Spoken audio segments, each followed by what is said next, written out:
komunikasi digital.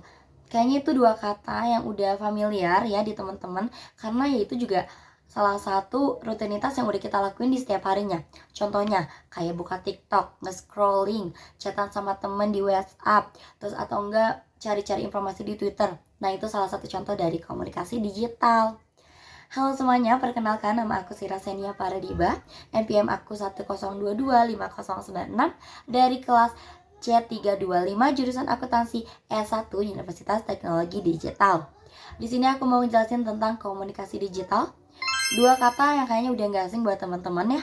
Dari komunikasi sendiri, dia tuh salah satu proses fundamental dimana yang memungkinkan manusia untuk berkomunikasi ya, atau berbagi informasi, berbagi ide atau emosi. Jadi intinya kita tuh jadi tahu apa yang orang butuhin, apa yang orang mau, dan juga orang lain juga jadi tahu apa yang kita mau dan yang kita butuhin. Nah, buat komunikasi digital sendiri, dia itu bisa didefinisikan sebagai cara berkomunikasi, bertukar informasi, menerima informasi, atau menyampaikan informasi secara digital atau melalui internet.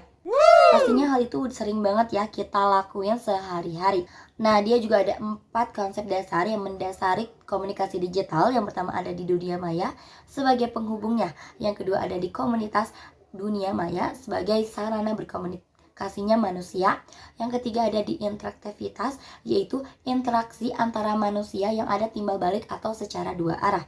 Yang terakhir yang keempat ada di multimedia atau cara berkomunikasinya. Selanjutnya ada di jenisnya ada dua. Yang pertama ada komunikasi sinkron, jadi dia tuh komunikasi yang dilakukannya tuh bareng-bareng ya, atau enggak serentak, kayak contohnya Zoom, Google Meet kayak gitu. Terus yang kedua ada komunikasi asinkron, atau dia tuh ada jeda waktunya atau enggak dijadwalkan baru terkirim, contohnya kayak email. Nah, selanjutnya ada di ruang lingkup. Ruang lingkup ini tuh dia tuh banyak banget, aku bakal sebutin beberapa aja. Yang pertama ada di platform media sosial.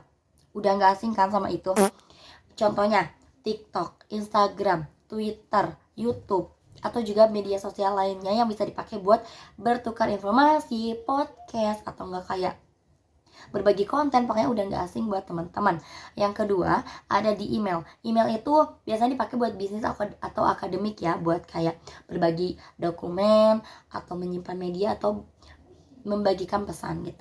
Terus selanjutnya ada di aplikasi chat, dia tuh contohnya kayak WhatsApp atau Telegram ya. Jadi dia tuh untuk membagikan pesan ya, atau berbagi tukar kabar, contohnya bisa di teks, di voice note, atau di video call, atau di telepon gitu ya. Selanjutnya ada di pemasaran digital. Ini salah satu alat yang efektif untuk kita mempromosikan barang atau jasa layanan kita di era yang modern seperti ini.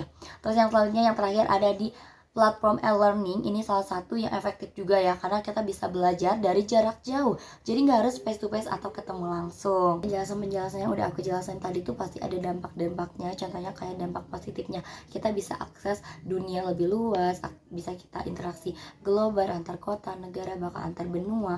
Terus juga kita bisa jadi mengetahui pengetahuan kita jadi lebih luas. Tapi juga pastinya ada dampak negatifnya, kayak pembocoran data, terus juga jadi kecanduan akan media sosial. Semuanya itu tergantung dari teman-teman mengambil akhirnya seperti apa ya. Tapi mari jangan lupa kita manfaatkan dan gunakan sebaik mungkin agar komunikasi digital bisa menjadi alat untuk kita berhubungan dengan orang lain dengan lebih baik lagi. Terima kasih semuanya.